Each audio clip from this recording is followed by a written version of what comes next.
बंदी छोड़ सतगुरु रामपाल जी महाराज जी की जय हो। बिल्कुल जो मधु बहन ने जो ऑडियो डाली है वो बिल्कुल सही है, क्योंकि सेंसिटिव मामला तो ये है ही। और पूरी दुनिया तो यही कोशिश कर रही है कि हमारे को वैक्सीन मिल जाए, हमारे को टीका लग जाए। लेकिन दूसरी तरफ परमात्मा ने जो हमें ज्ञान दे दिया है, उस आधार से हमारी जो सोच है वो दुनिया से बिल्कुल विपरीत है। और गुरुजी ने एक सत्संग में कहा था, दास ने सुना था कि बच्चों, यदि तुम्हारे ऊपर कबीर परमात्मा की मेहर ना हो तो तुम एक शब्द भी काल के खिलाफ नहीं बोल सकते। एक शब्द भी, ब्रह्मा विष्णु महेश तक भी एक शब्द उस काल के खिलाफ नहीं बोल सकते। लेकिन आप और हमसे परमात्मा वो सेवाएं करवा रहे हैं जिनके विषय में कोई सोच नहीं सकता। और इससे ये भी साबित होता है कि परमात्मा का पंजा हमारे शीश के ऊपर है। बाकी परेशानियां छोटी मोटी ये तो भगत जी आती रहेंगी, इनसे हमें कोई फ़र्क नहीं पड़ना चाहिए। और मुद्दे भगत जी या तो परमात्मा उठाता है इस गंदे लोक में आके, सही मुद्दे, या परमात्मा से परिचित जो संत होते हैं, भगत होते हैं, उनके आशीर्वाद से वो उन मुद्दों को उठाया करते हैं। और भक्ति मार्ग अगर इतना ही आसान होता, या किसी भगत का भगत बनना अगर इतना ही आसान होता, तो भगत जी हर कोई इस भक्ति में लग जाता, हर किसी के नाम के आगे भगत और दास लग जाता। ये संघर्ष है, समय के अनुसार ऐसा ही संघर्ष होता है। जब मीराबाई का समय था तो उस समय कोई कोरोना महामारी नहीं थी, कोई वैक्सीन का जिक्र नहीं था। लेकिन मीराबाई के सामने उस समय जो परिस्थितियां थी, अगर आप और हम उस समय होते तो शायद ही संघर्ष कर पाते। तो आज के समय में मीराबाई जैसा ही संघर्ष हमारे सामने है। उन्होंने परिवार और समाज का से संघर्ष किया, हम लोग सरकार से संघर्ष करेंगे। इस जो ये तंत्र है जो परमेश्वर के विरुद्ध है, परमेश्वर के ज्ञान के विरुद्ध है, हम उसके खिलाफ हम संघर्ष करेंगे। और ये आप देखिए, जैसे बहुत सारे भगत भाइयों को फेसबुक की तरफ से मैसेज आ रहे हैं, जैसी उनकी गाइडलाइन है कि कोरोना वैक्सीन के खिलाफ या ये टीका लगवाने के खिलाफ जो भी व्यक्ति विरोध करेगा तो हम ऐसी पोस्ट को स्वीकार नहीं करेंगे। देखिए, सब शैतानी खेल है सारा, ये सारा का सारा शैतानी खेल है। चाहे यूट्यूब हो, चाहे फेसबुक हो, कुछ भी हो, ये सब के सब काल प्रेरित हैं। काल प्रेरित मतलब ये जो जो आत्माएं जिन्होंने ये इन्वेंट किए हैं, जो आविष्कार किए हैं, ये सारी आत्माएं काल प्रेरित हैं। काल ने समाज को बिगाड़ने के लिए, देश दुनिया को अपने कब्जे में करने के लिए ही ये सारे उपकरण चलाए हैं। और फिर गुरुजी ने कहा कि बच्चों, एक समय ऐसा आएगा ये उपकरण फिर हमारे काम आएंगे, फिर हम इनमें बकवाद नहीं देखेंगे, हम इनमें भगवान देखेंगे। तो पुण्यात्माओं, संघर्ष हमारे बाप ने किया, संघर्ष हमारे परमपिता परमेश्वर जी ने किया। और बाप हमेशा, बेटा जो होता है अपने बाप से ही सीखता है।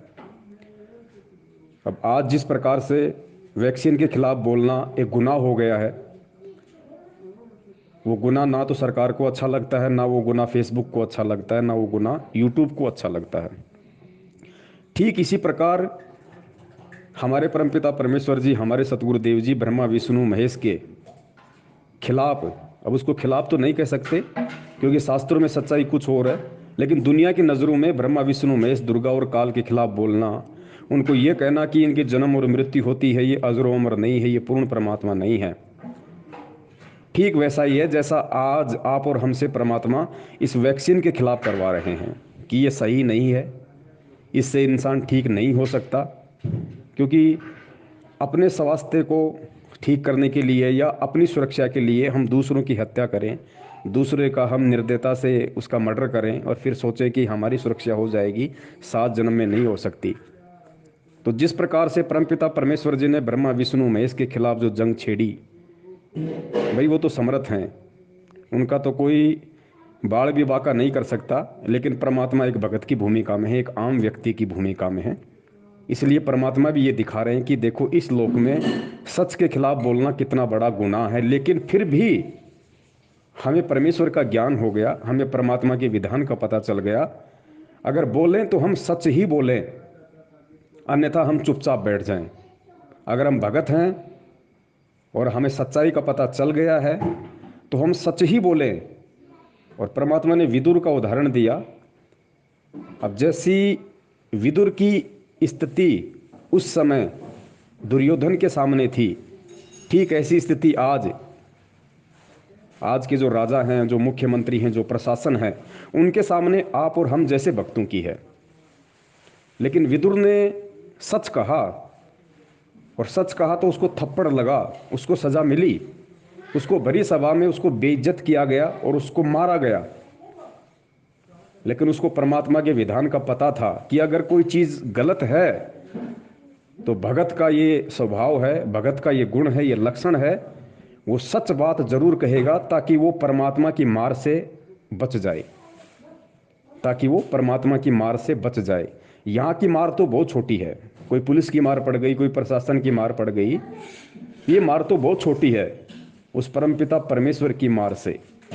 अगर भगत होके सच नहीं कहेंगे, सही संदेशा अपने जगत के भाई बहनों को या अपने भगत भाई बहनों को नहीं देंगे, तो फिर परमपिता परमेश्वर की जो मार पड़ेगी 84 लाख योनियों वाली, ये पुलिस के 2 4 5 10 20 50 डंडों से कितनी अधिक होगी, ये हम सोच सकते हैं। तो हमारे परमपिता परमेश्वर ने जब ब्रह्मा विष्णु महेश के खिलाफ जिस समय बोलना भी गुनाह था, 650 साल पहले कोई चर्चा भी नहीं कर सकता था उनके खिलाफ, उस समय किया। और आज आके उस परमात्मा ने एक बीड़ा उठाया पिछले 27 वर्षों से। आज तो परमेश्वर ने बहुत आसान कर दिया, शास्त्रों का भेद बता दिया, टीवी चैनलों के माध्यम से पूरी दुनिया के सामने सार्वजनिक कर दिया, लोगों को शिक्षित कर दिया। लेकिन सोचो, सन 1994 से आज से 27-28 साल पहले से परमपिता परमेश्वर जी गांव गांव जाके और डंके की चोट पे कहा करते थे कि भाई ये ब्रह्मा विष्णु महेश अजरो अमर नहीं है, ये पूर्ण परमात्मा नहीं है, इनकी भक्ति से मोक्ष नहीं होगा, इनकी भक्ति करने वाला 84 लाख योनियों में जाएगा। आपके रामचंद्र जी भी 84 लाख योनि में जाएंगे, श्री कृष्ण जी भी 84 लाख योनियों में जाएंगे। उस समय सतगुरु रामपाल जी महाराज जी डंके की चोट पे कहा करते थे, और उसका नतीजा क्या हुआ? 2006 का क्रोथा कांड, 2014 का बरवाला कांड, और परमेश्वर ने रिमांड भी सहा, परमेश्वर ने यातना भी सही, परमेश्वर ने जेल भी सही, और आज भी परमात्मा जेल में है। तो पुण्यात्माओं, उसी राह पे आज परमात्मा आप और हमें चलता हुआ देखना चाहते हैं। क्योंकि बेटा हमेशा अपने बाप के पद चिन्हों पे चलेगा, शिष्य हमेशा अपने गुरु के पद चिन्हों पे चलेगा। शिष्य के गुरु के अलावा शिष्य के लिए दूसरा कोई भी व्यक्ति आदर्श नहीं हो सकता, आइडियल नहीं हो सकता। जैसे लोग कहते हैं ना कि भाई वो फला नेता मेरा आदर्श है, फला फला जो अभिनेता है, अभिनेत्री है, वो मेरा आदर्श है, भगत सिंह मेरा आदर्श है। आदर्श का मतलब मैंने उसके जीवन से सब कुछ सीखा है, उसके जीवन से ही मैं आगे बढ़ रहा हूँ, मैं चल रहा हूँ, तो वो उसको कहते हैं आदर्श। तो हमारे जीवन का एक ही आदर्श है, और वो आदर्श है परमपिता परमेश्वर सतगुरु रामपाल जी महाराज जी, उनके सत्संग, उनके वचन।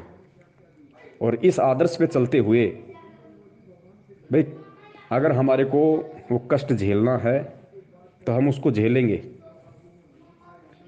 इस लोक में सच के खिलाफ जो भी आवाज उठाएगा उसको पीड़ा मिलती ही मिलती है। गुरुजी ने कहा कि उसको तो ऐसे ही लड्डू मिलते हैं यहाँ पे, लेकिन इस कष्ट को झेल के हम परम पिता परमेश्वर जी के चरण कमलों में विशेष जगह बना लेंगे, जो उनके लाखों भगत नहीं बना पाएंगे। चुपचाप रह के, दब के, डर के, हम किसी को गाली नहीं निकाल रहे, हम किसी के साथ कोई मारपीट नहीं कर रहे, हम किसी का कोई धन नहीं लूट रहे, लेकिन जो सच है वो संदेशा हमने देना है। क्योंकि इसका शिकार हमारे भगत भाई बहन भी होंगे, इसका शिकार जगत वाले भी होंगे। और ये सत्य है कि वैक्सीन में चाहे गाय का हो, चाहे भैंस का हो, चाहे सूअर का हो, चाहे बंदर का हो, बिना किसी पशु के ब्लड के वैक्सीन कोई बन ही नहीं सकती, बन ही नहीं सकती कोई। तो हमारे लिए तो गाय भी उसी समान है, भैंस भी उसी समान है, बंदर भी उसी समान है, हर प्राणी हमारे लिए उसी समान है। और किसी भी प्राणी को मारकर, चाहे उसको निर्दयता से मारो, चाहे उसको कैसे भी मारो, कष्ट उसको होता ही होता है। तो किसी भी पशु को निर्दयता से मारकर और उसके ब्लड से बनी हुई दवा हम अपने जीवन रक्षा के लिए अगर यूज में लेते हैं, भगत होकर, ये ज्ञान होकर, तो हमसे बड़ा कसाई कोई दुनिया में नहीं हो सकता। हम सबसे बड़े कसाई हैं। तो ये गुनाह कैसे हम कर सकते हैं और कैसे इस गुनाह को हम अपने भगत भाई बहनों को करते हुए देख सकते हैं। तो संदेशा देना, जानकारी देना हमारा फर्ज है। और पोस्टर जो हम बना रहे हैं, इसके अलावा हम कुछ बना भी नहीं सकते, क्योंकि पोस्टर में जो सच है वो तो लिखना ही पड़ेगा। अब उससे चाहे सरकार भड़के चाहे और कोई भड़के, वो उनकी अपनी मर्जी है। सरकार ज़्यादा से ज़्यादा जेल में डाल देगी, 2 दिन का रिमांड ले लेगी, फांसी पे लटका देगी, इससे ज़्यादा तो वो कुछ नहीं कर सकती। लेकिन जो मधु बहन ने कहा वो बिल्कुल सही है। हमारे इन पोस्टर्स की एवज में यदि हमें कोई गाली देता है, कोई उल्टा कमेंट्स करता है, तो हमने बिल्कुल भी उसका जवाब नहीं देना। और अगर जवाब दें तो बिल्कुल शालीनता से कि ठीक है भाई, आपकी समझ में नहीं आ रहा, हमारी समझ में आ रहा है, आगे चल के आपकी भी समझ में आ जाएगा। ये जो महामारियां आ रही हैं, जिन परेशानियों का या जिन प्राकृतिक आपदाओं का आज पूरा विश्व सामना कर रहा है, ये क्यों आ रही है? इन्हीं जीव हत्याओं के कारण, इंसान के इन्हीं कुकर्म और अधर्म के रास्तों पर चलने के कारण। और इन अधर्म और कुकर्म करने के चलते जो आपत्तियां, जो वायरस आज आए हैं, उन वायरसों को समाप्त करने के लिए या उन वायरस से अपना बचाव करने के लिए यदि हम फिर से किसी ऐसी दवाई का निर्माण कर रहे हैं जिस दवाई को बनाने में भी जानवर मारे जाएंगे, तो बताइए हमारी रक्षा कैसे होगी? कौन करेगा? क्या हम असलियत में इंसान हैं? क्या हमारे अंदर इंसानियत है, मानवता है हमारे अंदर? संदेश देना बहुत ज़रूरी है और संदेश हम देंगे। और भगवान और भगत ऐसे ही संदेश देते हैं जो दुनिया के सोच के खिलाफ होते हैं। वो होते तो सही हैं, सत्य होते हैं, लेकिन दुनिया जो काल प्रेरित होती है, जो अध्यात्म से दूर होती है, उनकी सोच से दूर होते हैं, उनके विचारों से दूर होते हैं। परमात्मा ने ईसा मसीह जी का उदाहरण दिया। ईसा मसीह जी ने जो संदेश जनता को दिए, उससे राजा भड़का। ईसा मसीह जी को सूली पे लटकाया गया। तो ये नहीं कह सकते थे कि ईसा मसीह जी ने संदेश क्यों दिए, वो देना जरूरी था। ईसा मसीह जी को समझ में आ गया था कि अगर परमपिता परमेश्वर ने मुझे मानव शरीर दिया है तो मुझे अच्छे कर्म करने के लिए दिया है, मुझे बुराइयों का सामना करने के लिए दिया है। उन्होंने अपना धर्म निभाया और उनके हाथ पैरों से लेकर छाती तक उनको कील ठोकी गई। एक एग्जाम्पल पेश किया परमपिता परमेश्वर ने कि वो भगवान नहीं था, वो भगत था। और वो अपना पूरा दायित्व, पूरी जिम्मेदारी उसने अपनी निभाई, ताकि मैं कल को उस परमपिता परमेश्वर के दरबार में जाके दोषी ना हो जाऊं। मंसूर जी थे, मंसूर जी ने भी वही किया, उनका भी अंग अंग काटा गया।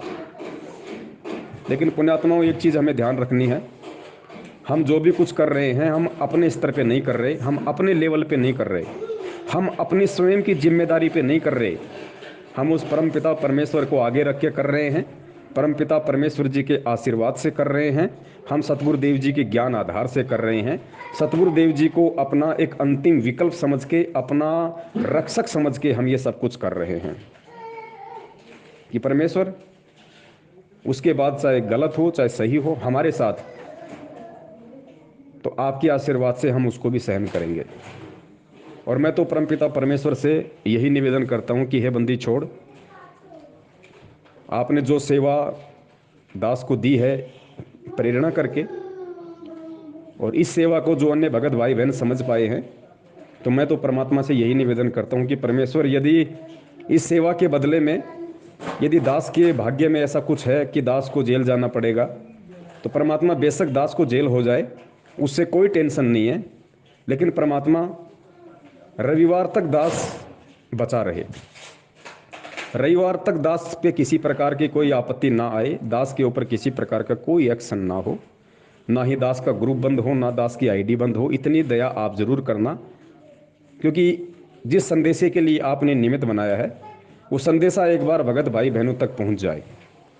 देखो, जगत इस संदेशों को सुने या ना सुने, जगत का इस संदेश को लेके क्या एक्शन रिएक्शन होगा, हमें उसकी टेंशन नहीं है।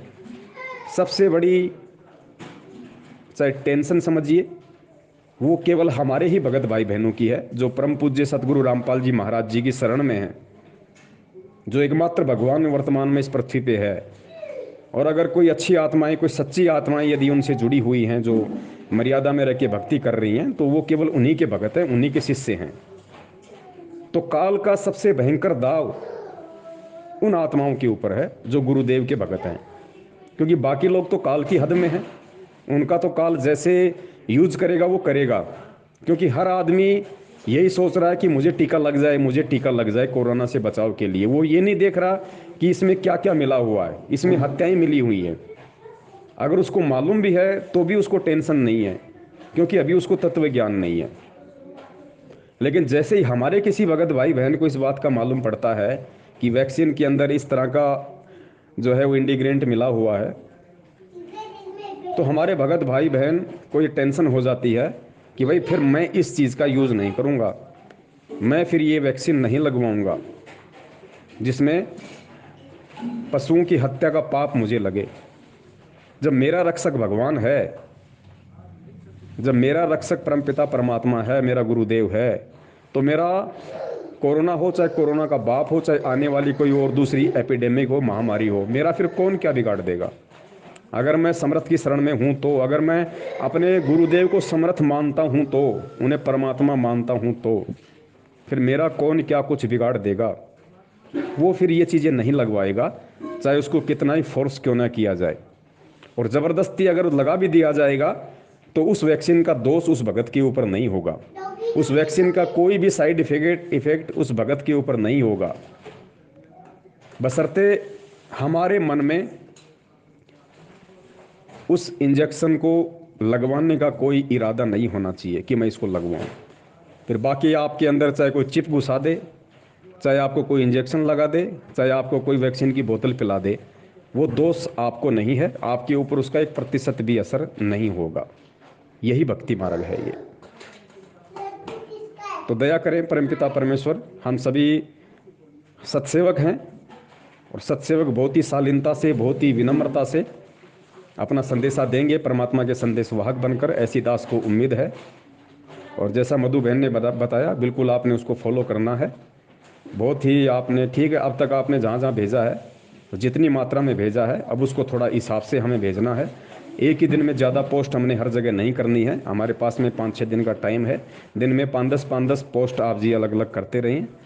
फेसबुक ने जिस जिस भाई को बैन किया है इस चीज़ के लिए, या उनको नोटिस भेजा है, तो वो भाई ना भेजें फेसबुक पे, वो व्हाट्सएप वगैरह पे शेयर करते रहें, इंस्टाग्राम पे शेयर करते रहें, ट्विटर पे शेयर करते रहें।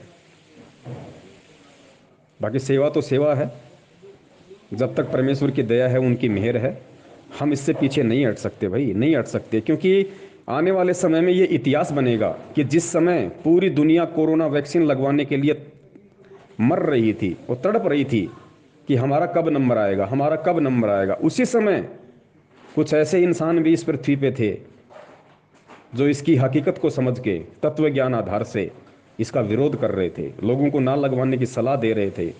ऐसे भी धर्मात्मा व्यक्ति पृथ्वी पे थे। ये इतिहास बनेगा। तो पुण्यात्माओं, जिस समय मीराबाई संघर्ष कर रही थी, उस समय उनका साथ कोई नहीं दे रहा था। सब ये कह रहे थे कि पूरी दुनिया श्री कृष्ण को पूज रही है। अरे पूरी दुनिया अपने घर में बैठ के भक्ति करती है, अरे पूरी दुनिया सारे उल्टे काम करती है, भाई हम भी तो भक्ति कर रहे हैं, फिर हम भी तो सारे काम कर रहे हैं, मेरा तुझे ऐसा क्या हो गया, तुझे कहाँ से नया ज्ञान मिल गया। कोई उसके पक्ष में नहीं था, ना उसकी माँ उसके पक्ष में थी, ना मीरा का भाई उसके पक्ष में था, ना उसका परिवार पक्ष में था, कोई पक्ष में नहीं था। लेकिन उस समय उस आत्मा ने 600 वर्ष पहले संघर्ष किया। तो आज आप और हम कैसे चुप बैठ सकते हैं, कैसे। और इतना संघर्ष करते करते भी मीरा का दाव नहीं लगा, मीरा का मोक्ष नहीं हुआ, क्योंकि ज्ञान में कहीं ना कहीं मीरा को भी कच्चापन रह गया, आस्था उसकी भी श्री कृष्ण में ही रही। इसलिए मीरा को भी वर्तमान में दोबारा आना पड़ेगा, या हो सकता है मीरा को परमेश्वर ने कहीं ना कहीं जन्म दे दिया हो। मोक्ष इसी समय होगा। तो पुण्यात्माओं, हम जीव हैं, पांचों विकार हम मानते हैं हमारे अंदर हैं। भगवान समर्थ होता है लेकिन भगत समर्थ नहीं होता, लेकिन भगवान की आड़ में भगत भी समर्थ बन जाता है। जिस प्रकार राष्ट्रपति या प्रधानमंत्री वो सक्षम होते हैं, लेकिन उनके जो रिश्तेदार होते हैं या उनके जो बेटा बेटी होते हैं, उनके पास भी ऑटोमेटिक काफ़ी पावर आ जाती है उनका बेटा बेटी होने के नाते। तो इसी प्रकार समर्थ केवल सतगुरु रामपाल जी महाराज जी हैं, लेकिन उनके वचन के बेटा बेटी होने के कारण, उनके शिष्य होने के कारण हमारे अंदर भी ऑटोमेटिक थोड़ी बहुत हिम्मत, थोड़ा बहुत साहस, सच कहने की और सत्य पे चलने की ऑटोमेटिक आ ही जाती है। तो पुण्यात्माओं, थोड़ा बहुत भय, थोड़ा बहुत डर सबको रहता है, ऐसी बात नहीं है। लेकिन ये डर और भय ये काल भगवान की तरफ से है, और परमपिता परमेश्वर पीछे से ये देख रहे हैं हमारी पीठ पीछे बैठ के कि इस डर और भय में भी मेरे बच्चे विचलित होते हैं, या मैंने जो सेवा इनको दी हुई है क्या उस सेवा से ये लोग पीछे हटते हैं। पुण्यात्माओं, पीछे नहीं हटना। जब ब्रह्मा विष्णु महेश के माता पिता का जिक्र करते समय उनको पूर्ण परमात्मा बताते, पूर्ण परमात्मा का दर्जा नहीं देते समय, जब परमपिता परमेश्वर जी ने पिछले 27 वर्षों से हार नहीं मानी, जब वो सच के ऊपर अटल हैं, अडिग हैं, तो पुण्यात्माओं हम कैसे पीछे हट सकते हैं। आने वाले समय में तो पूरी दुनिया को इस हकीकत का पता चलेगा, इस वैक्सीन का पता चलेगा, लोगों को मालूम पड़ेगा कि भाई उस समय हमने क्यों उन आत्माओं की बात नहीं मानी, और ये जो महामारियां हैं ये हमारे पाप का ही नतीजा हैं। जो कुकर्म, जो अधर्म के रास्ते पे आज दुनिया चल रही है, जो इंसान आज चल रहा है, शरीर इंसान का है लेकिन उसके कर्म सारे राक्षसों के हैं, उसके चलते ही तो ये सारी परेशानियां हैं। और उन परेशानियों को ख़त्म करने के लिए फिर वैक्सीन बना दी, उसमें निर्दयता, मासूम जानवरों का कत्ल, और सोचते हैं भगवान हमारी रक्षा करेगा। 7 जन्म में रक्षा नहीं करेगा। पुण्यात्माओं, जिस व्यक्ति को डायबिटीज़ हो उस व्यक्ति का इलाज कभी भी उसको चीनी खिला के नहीं किया जा सकता। जिस व्यक्ति को मीठे का रोग हो, डायबिटीज़, उसको कोई कहे कि तू रसगुल्ला खा ले तेरी डायबिटीज़ ठीक हो जाएगी, 7 जन्म में नहीं हो सकती, उसको तो कड़वी दवा खानी पड़ेगी। तो जीव हत्याओं के कारण हम जिन बीमारियों से ग्रस्त हैं, जिस कोरोना वायरस की हम मार झेल रहे हैं, इन जीव हत्याओं के पाप कर्म के चलते, और कोई कहे कि जीव हत्याएं करके हमने वैक्सीन बनाई है, इसका टीका लगाओ तुम ठीक हो जाओगे, 7 जन्म में नहीं हो सकते, 7 जन्म में। क्योंकि दुनिया की कोई भी वैक्सीन ऐसी महामारी की बिना किसी पशु के खून के सीरम के बन ही नहीं सकती। और कितने संगठन हैं, अखिल भारतीय हिंदू महासभा के जो स्वामी जो चक्रपाणी है, उन्होंने राष्ट्रपति को ज्ञापन दिया, मीडिया के सामने उन्होंने स्पष्ट कहा है कि जिस प्रकार विदेशी वैक्सीन के अंदर जो सुअर का या गाय का खून का समावेश है, और जिस प्रकार से भारतीय वैक्सीन में भी हम लोग देख रहे हैं, सुनने को मिल रहा है, तो हम लोग किसी भी कीमत पे अपने धर्म को भ्रष्ट नहीं होने देंगे। हम वैक्सीन को नहीं लगाएंगे, चाहे हमारे लिए, चाहे उसके लिए हमारी जान ही क्यों ना चली जाए। स्पष्ट उनका इंटरव्यू है, दास आपको 7 तारीख को सुनाएगा। जिन लोगों को धर्म की परिभाषा तक नहीं पता अच्छे से, जो लोग आज हिंदू महासभा के राष्ट्रीय अध्यक्ष बने हुए हैं, उनके भी ये विचार हैं कि गाय हमारे लिए पूजनीय है, हमारी माता समान है, और गाय का खून यदि इस वैक्सीन में है और यदि हमारे शरीर में उसको डाला जाएगा, हम ये कतई सहन नहीं करेंगे, चाहे हमारा शीश क्यों न उतार दिया जाए, हम इसका विरोध करेंगे। मुसलमान भाइयों के विचार भी यही हैं। बहुत सारे मुस्लिम जो वक्फ बोर्ड हैं उनकी भी मीटिंगें हो रही है, वो भी ये कह रहे हैं कि भाई इसमें सूअर की चर्बी का यदि समावेश है तो हम बिल्कुल भी इसका इस्तेमाल नहीं करेंगे, इस्लाम में इसको हराम कहा है। और अगर ऐसा नहीं होता, यदि किसी पशु की जो खून वगैरह है वो यदि इस वैक्सीन में नहीं होता जो भारत ने बनाई है, तो अभी तक इन लोगों ने अपना स्टेटमेंट क्यों नहीं दिया। सरकार क्यों बताने से डर रही है कि इसके अंदर क्या क्या कंपोनेंट है, किन किन चीज़ों का इसके अंदर मिश्रण है, सरकार क्यों नहीं बता रही। जब लोग डिमांड कर रहे हैं, संस्थाएं डिमांड कर रही हैं, राष्ट्रपति तक को ज्ञापन देके पूछा गया है कि हमें बताया क्यों नहीं जा रहा कि इसके अंदर क्या क्या मिला हुआ है, लेकिन सरकार नहीं बता रही। और आईसीएमआर जिसने ये वैक्सीन बनाई है उसकी वेबसाइट पे स्पष्ट लिखा हुआ है, दास आपको दिखाएगा 7 तारीख को, कि इसके अंदर न्यू बोर्न कैटल का सीरम है। न्यू बोर्न कैटल मतलब नवजात बछड़े का न्यू जो नवजात जो बछड़ा होता है गाय का, उसको मार के उसका सीरम निकाल के जीवित का निकाला जाता है, उसके हार्ट का ब्लड, बड़ी तकलीफ होती है, फिर वो मर जाता है, वो इसमें समावेश है, खुद ICMR की वेबसाइट पे है। ऐसी बात नहीं कि आज से पहले जो वैक्सीन बनी उनमें ये सब कुछ नहीं था, हर वैक्सीन में होता है, चाहे वो किसी की भी वैक्सीन बनी हो, चाहे आज से पहले कोई महामारी आई हो, कोई स्वाइन फ्लू आई हो, या फिर जैसे कोई एड्स हो, कैंसर हो, जिसकी भी वैक्सीन बनी है, वैक्सीन में किसी न किसी पशु के खून का सीरम होता ही होता है, उसके बिना बनती ही नहीं। और दूसरी घातक चीज़ इसमें एल्यूमिनियम, जिससे बिल्कुल इम्यूनिटी पावर आदमी की समाप्त हो जाती है। और दूसरे प्रकार की जो बीमारियां हैं, मानसिक बीमारियां हैं, अन्य प्रकार की नपुंसकता है, बहुत सारी बीमारियां फिर इसमें जन्म ले लेती हैं। और यही काल का सबसे बड़ा दाव है, जिसको दुनिया नहीं समझ रही। और दुनिया जिस चीज़ को नहीं समझ पाती है, जिस चीज़ में दुनिया का अहित होता है, भगवान और भगत उसी मुद्दे को उठाते हैं, दुनिया को बचाने के लिए, दुनिया को सचेत करने के लिए, दुनिया के पाप कर्मों को बढ़ावा देने से रोकने के लिए उसी चीज को साधु संत लोग उठाया करते हैं। और अध्यात्म से अनजान दुनिया इसीलिए उनकी विरोधी हो जाती है। जिस प्रकार हिंदुओं के शास्त्रों में लिखा हुआ, मुसलमानों के शास्त्रों में लिखा हुआ कि ब्रह्मा विष्णु महेश पूर्ण परमात्मा नहीं है, इनका खुद का जन्म और मृत्यु होता है, ये 84 लाख योनियों में जाते हैं, गधे कुत्ते सूअर बनते हैं, उसके बाद भी उस परमात्मा का विरोध इन्हीं बातों को लेके, जबकि उन्हीं के शास्त्रों में लिखा हुआ दिखा रहे हैं, फिर भी उस परमात्मा का विरोध, उनको जेल, उनका रिमांड, उनकी बदनामी, उनके माथे पे देशद्रोह का कलंक तक लगा दिया गया। तो पुण्यात्माओं, आप और हमारी तो औकात ही क्या है, लेकिन फिर भी परमेश्वर कहते हैं कि बाप दुख में रह के भी अपने बच्चे की रक्षा करता है। बाप अगर संकट में है और बच्चे को यदि किसी चीज की आवश्यकता है, तो बाप अपनी आवश्यकता का दमन करके अपने बच्चे की जरूरत को पहले पूरा करता है। और हमारा बाप तो समर्थ है, खाली एक भूमिका ही तो आम व्यक्ति की निभा रहा है, एक भूमिका ही तो आम संत की निभा रहा है, बाकी है तो वो सारी सृष्टि का रचनहार पूर्ण परमात्मा। तो हमें थोड़ा विश्वास होना चाहिए, थोड़ा सा हमारे अंदर ये दृढ़ता आनी चाहिए कि हम किसी राजनीतिक पार्टी के पीछे लग के हम किसी का विरोध नहीं कर रहे, हम किसी का पक्ष या विपक्ष नहीं ले रहे, हम पूर्ण परमात्मा की आड़ में खड़े होके हम सत्य को सत्य कह रहे हैं, जो परमात्मा ने हमें सिखाया है कि हाँ, हमने सत्य को सत्य कहना, अगर हम भगत हैं तो, वरना हम भगत नहीं है, हम खाली ड्रामा कर रहे हैं, हम दिखावा कर रहे हैं।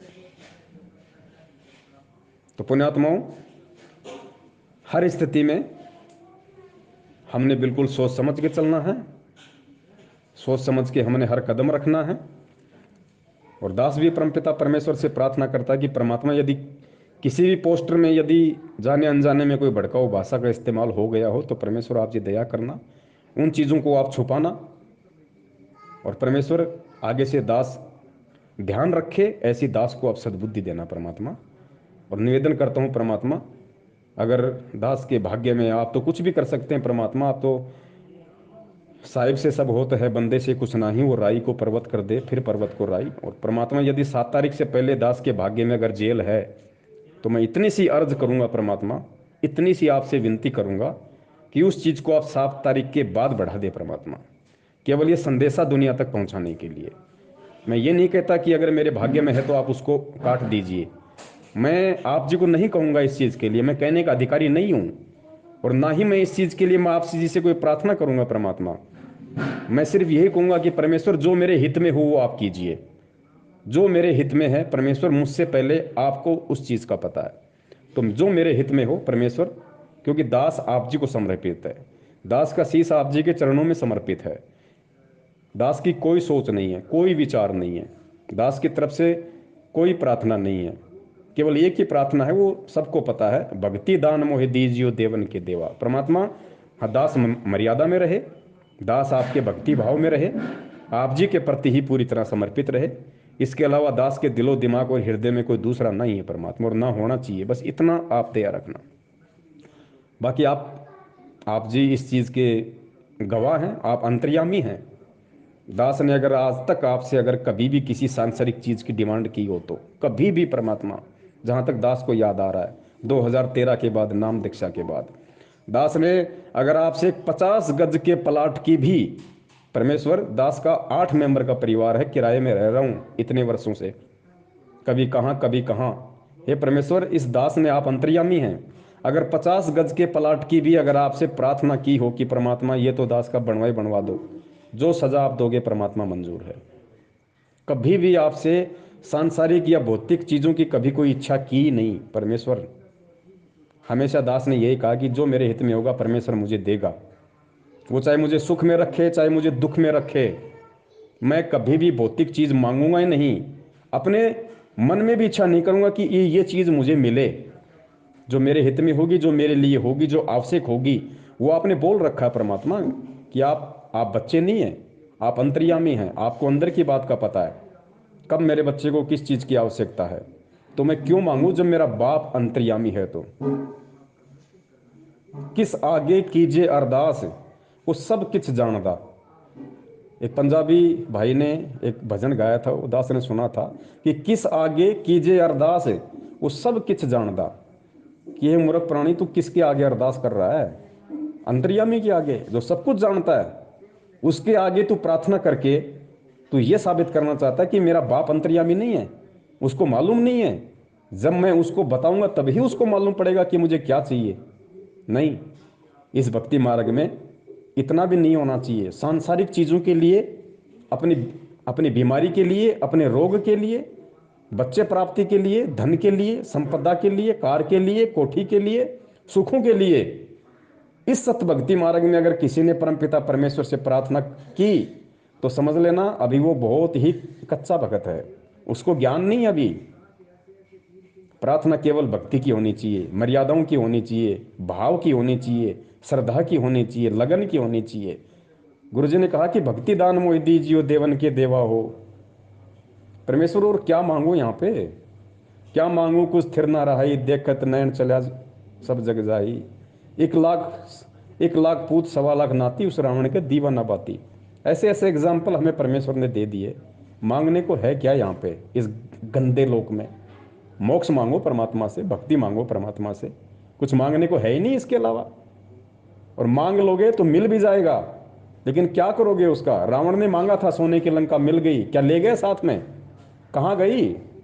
रत्ती भर कंचन भी नहीं लेके गया, रत्ती भर भी सोना नहीं ले गया पूरे सोने की लंका में से। सिकंदर मरा, सिकंदर ने कहा कि जब मेरी अर्थी ले जाओ तो मेरे दोनों हाथों को खुला छोड़ देना। लोगों ने कहा महाराज ऐसा क्यों? ताकि पूरी दुनिया देखे कि सिकंदर ने पूरी दुनिया जीती, लेकिन देखो जाते समय सुई की नोक भी नहीं लेके जा रहा, एक संदेशा जाए दुनिया को।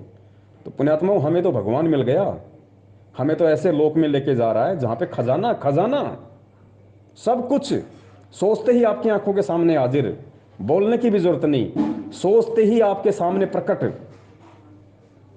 और वहां लेना फिर वो सुविधा, वो सारे मौज सारी मस्ती वहां है वहां। तो पुण्यात्माओं, ये अध्यात्म है और परमेश्वर हम सब पे दया करें। देखो संघर्ष है, ये भक्ति है तो संघर्ष भी है। अमिताभ बच्चन जब 11 फिल्म बना के वापस वहां से फेल हो गया, बॉलीवुड से जब फेल हो गया, उसकी फिल्में नहीं चल रही थी, तो अमिताभ बच्चन अपना बोरिया बिस्तर उठा के और गांव जाने की तैयारी कर रहा था। उससे पहले अपने बाप से मिला, हरिवंश राय बच्चन से, और दुखी होकर कहा कि पिताजी संघर्ष कब तक? क्योंकि वो थक चुका था कि 11-11 फिल्में, इतना समय बर्बाद, इतना पैसा बर्बाद। बोला पिताजी संघर्ष कब तक? तो उसके बाप ने कहा कि बेटा जीवन जब तक, बेटा जब तक ये जीवन है तब तक संघर्ष है। चाहे तेरी फिल्में कल को चलने लग जाए, चाहे तू अरबपति खरपति बन जाए, फिर भी तेरा हर दिन संघर्ष का है, पूरा जीवन तेरा संघर्ष का है। तो पुण्यात्माओं, हम तो भगत हैं, हमें तो परमात्मा भक्ति की कसौटी पे खरा उतरता हुआ देखना चाहते हैं। हमें परमात्मा कच्चे मटके से पक्का मटका बनाना चाहते हैं, लोहे से हमारा औजार बनाना चाहते हैं, सोने से हमारा आभूषण बनाना चाहते हैं। तो हमें तो परमात्मा कितना तपाएगा, कितना जलाएगा।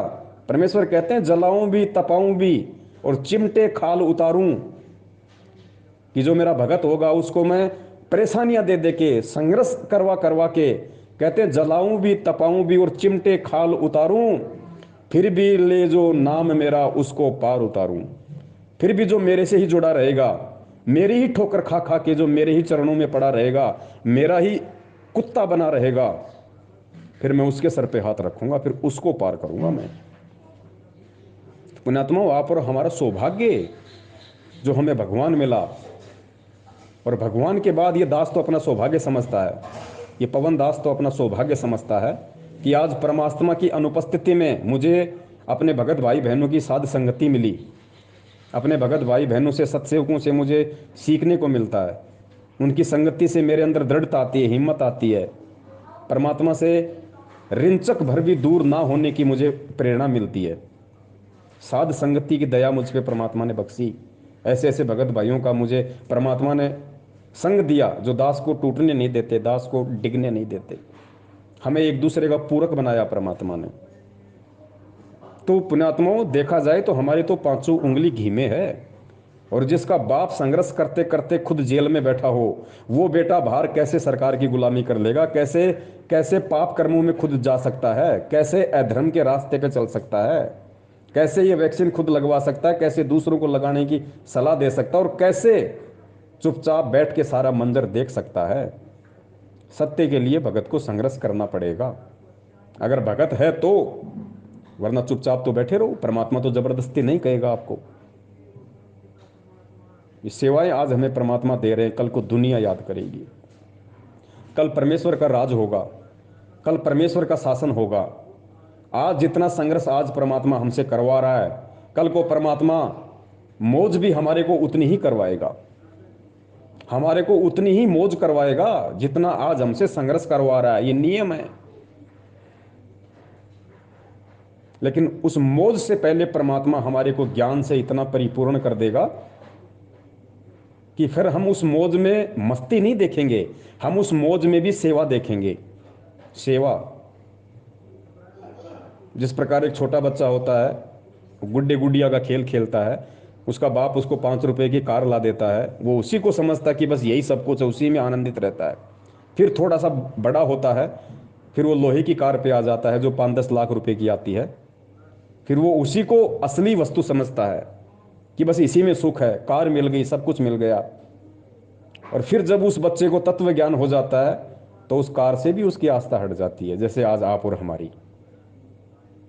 पुण्यात्माओं, आज संघर्ष है, साथ में परमेश्वर ज्ञान दे रहे हैं।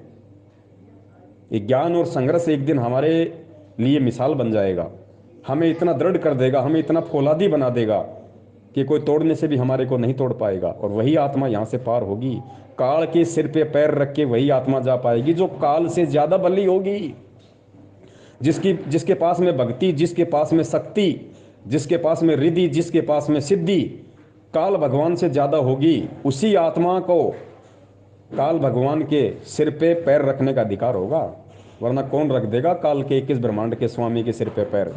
लेकिन जब हम उसके सामने जाएंगे तो ये इस लोक का विधान है, अपने से बड़े के आगे हर कोई नतमस्तक होता है।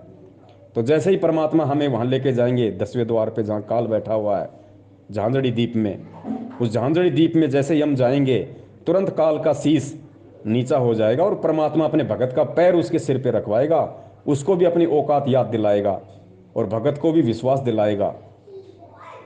फिर हमें यहाँ से परमात्मा पार करेगा। तो इतनी पावर वो हमारे अंदर आएगी कब? जब आज हम इन सेवाओं को करेंगे, इस भक्ति को करेंगे, परमात्मा के एक एक वचन पे चलेंगे, परमात्मा के जीवन को देखते हुए, परमात्मा को अपना आदर्श मानते हुए, जो संघर्ष परमात्मा ने सच्चाई के लिए किया, जो सत्यता के लिए किया, जब तक हम वो चीज़ नहीं करेंगे तो हमारे अंदर कहाँ से वो पावर आएगी? काहे कि फिर हम भगत हैं।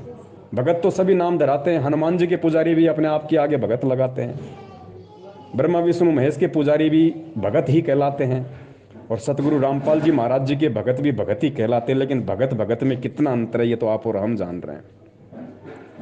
तो पुण्यात्माओं, प्रार्थना करो गुरुदेव से, हिम्मत मांगो गुरुदेव से, शक्ति मांगो गुरुदेव से कि परमात्मा दया करो, हमें कुछ नहीं चाहिए परमात्मा, पैसा नहीं चाहिए, धन नहीं चाहिए, हमें केवल भक्ति चाहिए, आपका आशीर्वाद चाहिए परमात्मा, आपकी ओट चाहिए, आपकी ओट चाहिए। आप हमारे शील्ड बनो, आप हमारे रक्षक बनो परमात्मा, आप हमारे ढाल बनो, हमें और किसी की जरूरत नहीं है। और जो इतना संघर्ष करेगा, जो इतनी सोच को रखेगा, आने वाले समय जो महाविनाश का आ रहा है, कोरोना ने तो खाली 3 महीने घर से बाहर नहीं निकलने दिया, आने वाली महामारियां 2-2 साल घर से बाहर नहीं निकलने देंगी। उस समय परमात्मा का वो वचन सिद्ध होगा कि घर में 2 दाने होंगे, परमात्मा सुबह मटका भर देगा, मटका। लेकिन किन आत्माओं का भरेगा? उन दृढ़ आत्माओं का भरेगा, उन विश्वासी आत्माओं का भरेगा।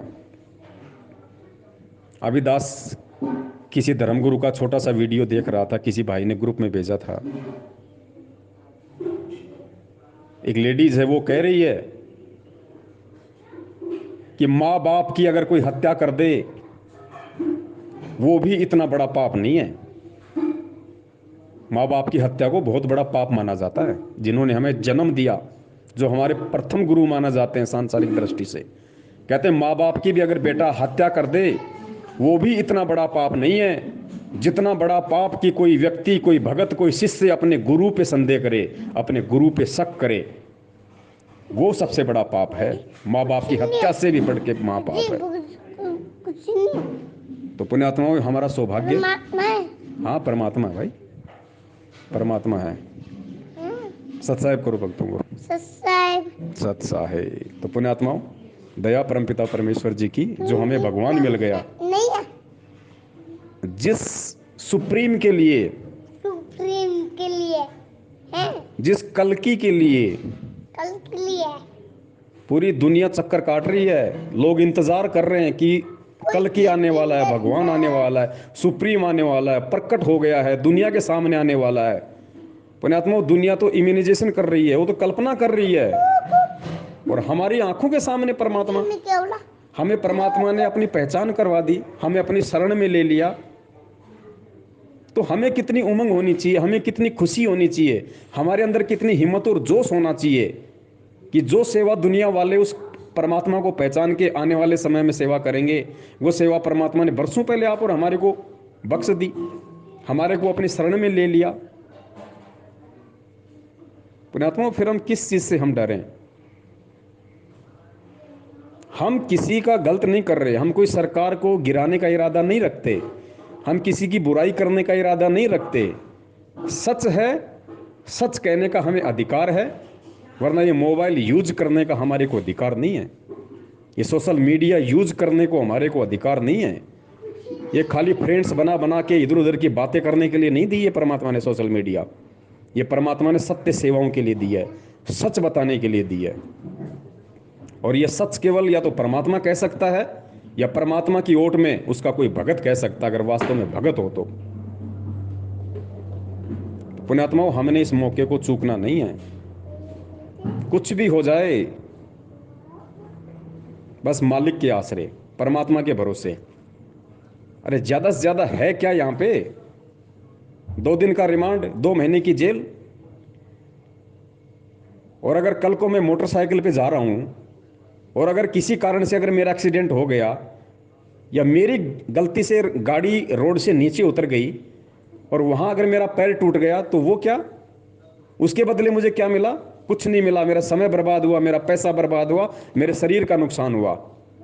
और ये सत्य सेवा करते करते यदि 2 डंडे पुलिस वाले के मेरे पीठ के पीछे पड़े भी गए, तो वो मेरी सेवा बन रही है। भगवान उसके प्रतिफल में पता नहीं क्या कर देगा। तो मरना तो जीव को वैसे भी है, और मर अगर भगवान की सेवा करते करते जाएं, तो उन सेवाओं का तो प्रतिफल ही कुछ अलग होता है। तो भाई होगा वही जो राम रचि रखा, जो परमात्मा ने रच के रखा हुआ है। हम उसकी हद से बाहर नहीं जा सकते, हम उसकी बाउंड्री से बाहर नहीं जा सकते, क्योंकि हम भगत हैं। अब हमें ये विश्वास हो जाना चाहिए कि हम परमपिता परमेश्वर सतगुरु रामपाल जी महाराज जी के भगत हैं। इस 6 साल के घटनाक्रम में सतलोक आश्रम मैनेजमेंट हरियाणा ने जिस तरीके से उल्टे सीधे आदेश उनकी आड़ में पारित किए हैं, लोगों से कुकर्म करवाए हैं, उनके पाप कर्म बढ़वाए, उनको अधर्म के रास्ते पे चलाए, उनकी मर्यादा तोड़वाई, उनको भगवान से दूर करवाया है।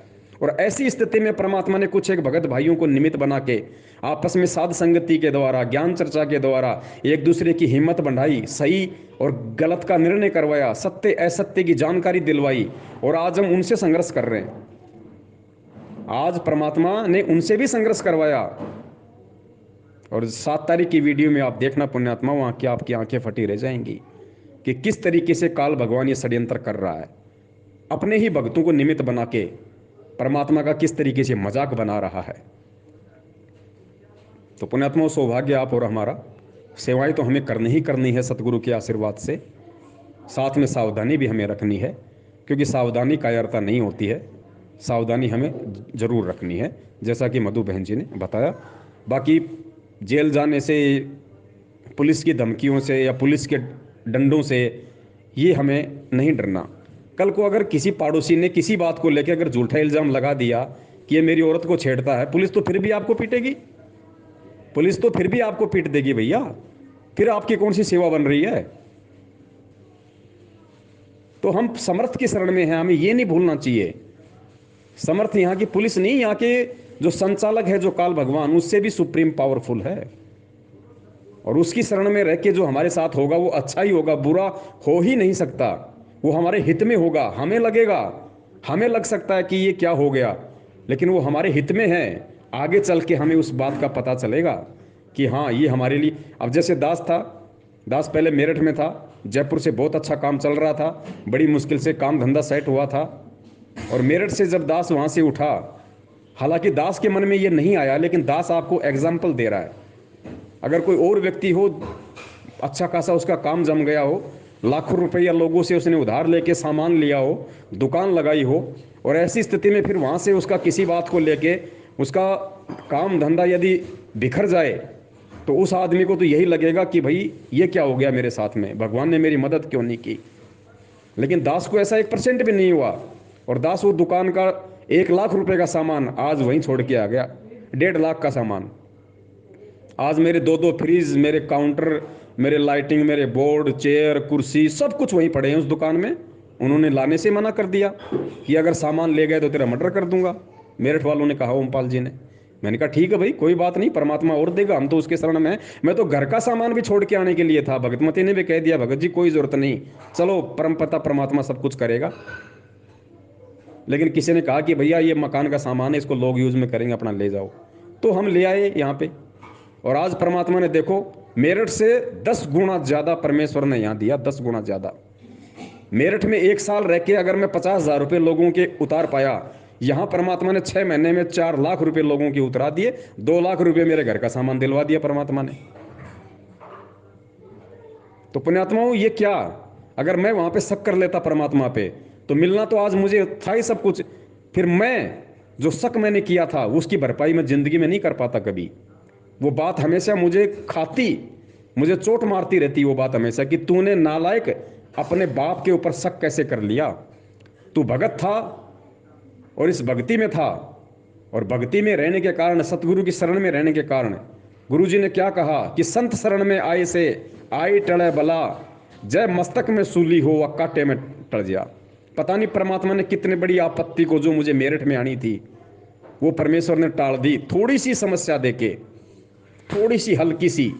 और वहां पे मेरी ये परीक्षा भी थी कि देखे ऐसी परिस्थिति में मेरे भगत का क्या रिएक्शन होता है, मेरा भगत क्या सोचता है, इसने मेरे से इतना ज्ञान लिया, उसके बाद इस ज्ञान को कितना आधार बनाता है, कितना अमल करता है। लेकिन सतगुरु ने ही दास को हर परीक्षा में पास किया, हर परीक्षा में परमात्मा ने पास किया कि बेटा आज तो तू मेरठ छोड़ रहा है, आज अगर मेरठ छोड़ते समय तेरे अंदर अगर जरा से भी भाव आ रहे हैं, तो बेटा कल को जब तू दुनिया छोड़ेगा तो फिर क्या भाव आएंगे, उस समय तू क्या करेगा। तुझे तो दुनिया भी छोड़नी पड़ेगी, अरबों खरबों की प्रॉपर्टी होगी उसको भी छोड़ना पड़ेगा, तो उस समय तेरे क्या भाव होंगे। तो पुण्यात्माओं, दास को परमात्मा ने परीक्षा में पास किया, और दास की ना कोई उस सामान में आज कोई आस्था है। ये तो आप लोगों को जब बात आ गई तो दास ने बताना जरूरी समझा, नहीं तो दास ने और किसी के सामने कोई चर्चा नहीं करी इस बात की। और आज परमात्मा ने वो दया कर दी यहाँ पे कि आज इस घर में रखने के लिए जगह नहीं है, सामान रखने के लिए जगह नहीं है। पुण्यात्माओं, सतगुरु की दया, जब हम उस पर आश्रित हो जाएंगे तो वो बालक थोड़ी है, उसको क्या मालूम नहीं है। और फिर भगवान धरती पे, हम कोई हनुमान जी की शरण में थोड़ी है, फिर हम समर्थ की शरण में हैं। तो पुण्यात्माओं, ऑडियो ज़्यादा लंबी हो जाएगी, परमेश्वर दया करें, हम सब हिम्मत रखें, परमेश्वर पे विश्वास रखें। हमारा एक ही हथियार है, ज्ञान का राज, ध्यान की तुरिया। परमेश्वर की वाणी है ना, ज्ञान का राच ध्यान की तुरिया। ये ज्ञान ही हमारा राच, हमारा हथियार है। राच यानी हथियार, और ध्यान की तुरिया, हमें परमात्मा में ध्यान रखना है, मालिक पे विश्वास रखना है। कहे कबीर सुनो भाई साधो, मैं तो हूँ विश्वास में। तो दया करें परमात्मा, हम सब उन्हीं के आश्रय रहें। परमपिता परमेश्वर से ही हम ये हमेशा अरदास करते रहें, विनती करते रहें कि मालिक आप हमारे रक्षक हो, और जो भी कुछ हमारे साथ में होगा परमात्मा, हमें उसकी कोई गिलानी नहीं होगी, क्योंकि हम मर्यादाओं में हैं, हम आपकी शरण में हैं, हम आपके संरक्षण में हैं। और आपकी शरण में रहते सत्य अगर हमारी मौत भी आ जाए तो भी परमात्मा उसमें हमारा भला है, हमारा भला। तो हमने कोई शक, कोई संदेह अपने गुरु पे सौपन में भी नहीं करना। और निरंतर जो सेवा परमात्मा हमसे करवा रहे हैं, हमें उन सेवा को बड़ी सावधानी से और बड़ी तन्मयता से करना है, क्योंकि ये सेवाएं आने वाले समय में नहीं मिलेंगी। पुण्यात्माओं, आने वाले समय में तिनका उठाने की सेवा नहीं मिलेगी, तिनका उठाने की भी। जो लूट है आज है, लूट लो। ये परीक्षा है कि भगत क्या होता है, भगत कौन से रास्ते पे चलता है। अरे सतलोक आश्रम मैनेजमेंट हरियाणा ने पीला पर्चा निकाल दिया कि गुरुजी का आदेश है, वैक्सीन लगवा सकते हो, कोई दिक्कत नहीं, सरकार कभी गलत नहीं करती। अरे सरकार अगर गलत नहीं करती तो ये मैनेजमेंट वाले क्यों 6 साल से सरकार के पीछे पड़े थे? फिर क्यों हमारे से लाखों ज्ञापन दिलवाए, डीसी को, मंत्री को, मुख्यमंत्री को? क्यों सोशल मीडिया सेवादार बना के इन लोगों ने खट्टर को गालियां दिलवाई, आईजी अनिल राव के खिलाफ दुष्प्रचार करवाया? सरकार अगर कुछ गलत करती ही नहीं है तो, सरकार अगर कुछ गलत नहीं करती तो गुरुजी ने क्यों रोहतक की पेशी पे आते समय मीडिया को कहा कि सरकार का सत्यानाश होगा? पुण्यात्माओं, विचार करो, किस मूर्खता में जी रहे हो। ये काल भगवान, ये मैनेजमेंट सीधा सीधा काल का एजेंट है धरती पे। ये भक्ति बर्बाद करवा रहा है और करवा चुका है, अब कुछ नहीं है। गुरुजी वैक्सीन की अनुमति देंगे, जबकि सबको पता है कि वैक्सीन बनती कैसे है, कैसे कैसे जानवरों की हत्या होती है। अरे जो परमात्मा हमारे को पशुओं की खाल से बने हुए जूते पहनने के लिए मना करता है, वो परमात्मा हमें उसी पशु के खून से बना हुआ वैक्सीन लगाने का आदेश देगा? भक्तों, बुद्धि कहाँ है हमारी? बुद्धि घास चरने गई, काल ने हर ली 6 साल से। मैनेजमेंट के चापलूस बन के, उनके आदेशों पे चल के, ये काल एजेंट हैं, यही सुख संचाल होती है काल की। कल को परमात्मा दोषी नहीं है, क्योंकि 6 साल से परमात्मा लगातार सत्सेवकों के माध्यम से संदेशे दिलवा रहा है, हजारों वीडियो बना दिए। हमें भी भक्ति प्यारी है, हम चाहते तो इस समय का सदुपयोग हमारी भक्ति में ज़्यादा करते, मंत्रों में ज़्यादा करते। हमें लोगों की गाली और मार खाने का शौक नहीं था, लेकिन हमें परमेश्वर का विधान का पता था कि तेरी आंखों के सामने अगर कुछ गलत हो रहा है, तू चुप है तो तू दोषी है, उतना ही जितना कि वो सहन कर रहा है। तो पुण्यात्मा, ये हमारा सौभाग्य की बंदी छोड़ ने हमें संभाले रखा। निमित्त चाहे किसको भी बनाया हो, चाहे साध संगति को निमित्त बनाया हो, चाहे किसी भी चीज़ को निमित्त बनाया हो, चाहे किसी भगत भाई को निमित्त बनाया हो, ये परमेश्वर की ही दया है। इसलिए हम परमेश्वर की विशेष आत्माएं हैं। सीना ठोक के केवल हम सत्सेवक कह सकते हैं ये बात, कि इस पृथ्वी पे केवल हम उस परमेश्वर की प्यारी आत्माएं हैं, विशेष आत्माएं हैं। ये हमारा कोई अहंकार नहीं, कोई अभिमान नहीं, ये ज्ञान बोलता है। और यही विश्वास हमारे को अंत तक परमात्मा के चरणों से जोड़े रखेगा। और इसी विश्वास के चलते चाहे कितनी ही भयंकर महामारी आ जाए, चाहे कितना ही बड़ा महाविनाश हो जाए, चाहे पहाड़ सिर पे टूट के पड़ जाए, परमात्मा कंकड़ नहीं निकलने देगा अपने भगत को। जब काल भगवान ने कहा था ना परमात्मा से, इस वर्तमान समय को देखते हुए जो विनाश अब आने वाला है, क्योंकि विनाश तो काल ने ही लेके आना है, तो काल ने परमात्मा से कहा था कि परमात्मा, धर अंबर सब जाएंगे, विनसेंगे कैलाश, और एकम एका होएगा, यानी उथल पुथल होगा, एकम एका होएगा, तब कहाँ रहेंगे तेरे दास, ये कहाँ रहेंगे तेरी आत्माएं उस समय जब मैं उथल पुथल करूंगा, महाविनाश करूंगा। तो परमेश्वर ने कहा था कि बेटा, धर अंबर सब जान दे और विनसन दे कैलाश, और एकम एका होने दे, मेरे आश्रय रहेंगे मेरे दास, मेरे भगत उस विश्वास के आश्रय रहेंगे। अपने बच्चों को अपनी पलकों पे रखूंगा, तू चाहे कितना ही महाविनाश कर देना, बाल बाका नहीं कर पाएगा मेरे बच्चों का, बाल भी बाका। तो पुण्यात्माओं, इस वाणी के असली हकदार आप और हम हैं, आप और हम हैं वो परमेश्वर की आत्माएं। वरना लोगों ने तो राजनेताओं के कुत्ते बन के उनके पट्टे अपने गलों में डाल लिए। कभी बीजेपी का प्रचार कर दिया, कभी बीजेपी को समर्थन कर दिया, कभी कांग्रेस को समर्थन कर दिया, कभी जेजेपी को समर्थन कर दिया। अरे इतनी जल्दी तो खुद राजनीतिक पार्टियां भी दल नहीं बदलती, जितनी जल्दी 2-2, 3-3 महीनों में मैनेजमेंट ने संगत से पार्टियां बदलवा दी। इस सीजन में कांग्रेस को, अगले सीजन में बीजेपी को, अगले सीजन में जेजेपी को, फिर आम आदमी पार्टी को। कभी गुंडों की सीबीआई जांच, कभी जाटों को आरक्षण, कभी एसटी एससी, कभी क्या, कभी फला, कभी ढिमका। पुण्यात्माओं, यही तो काल का जाल था जिसको लोग समझ नहीं पाए। चलो, जिसका जैसा संस्कार, संदेशा देने में परमात्मा ने कोई कमी नहीं रखवाई। अब जो नहीं समझ पाया उसका दुर्भाग्य, लेकिन आप और हम पे परमेश्वर की दया, और ये दया बनी रहे, यही विनती हम परमात्मा से करते रहें। बंदी छोड़ सतगुरु रामपाल जी महाराज की जय हो। सत साहिब।